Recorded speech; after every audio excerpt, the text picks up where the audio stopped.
Бәріне сәлем.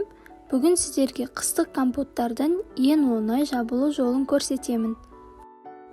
Алдымен банкілерді жақсылап жуып, дайындап аламыз.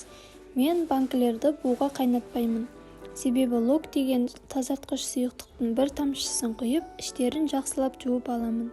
Ешқандай банкам атылған емес.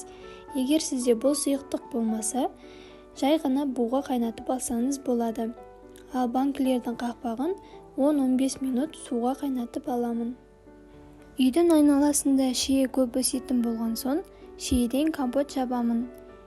Егер дәмі әдемірек болсын десеңіз, тағы да жеміс-жидектер қоссаңыз болады.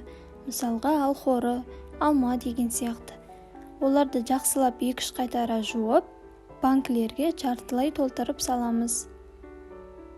Барлық банкіні қайнаған ыстық су құйып толтырамыз. Қақпағын жауып, құйған суымыз суығанша қалдырамыз. Суыған соң үлкенірек ыдысқа тек суын ғана құйып аламыз.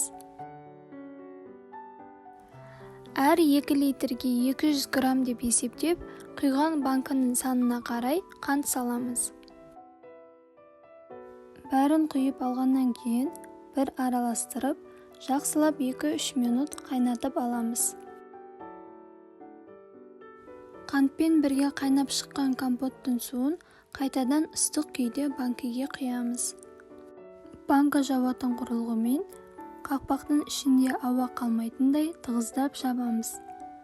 Құрылғыны қайта артқа айналдырып, қайтадан жауып тексергеніміз жөн. Дайын болған компоттарды қалың матаға тізбектеп қойып, бетін жапқан күйде 2-3 күнге қалдырамыз.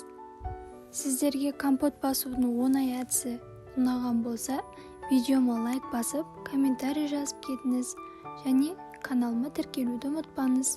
Баршаңызға рахмет.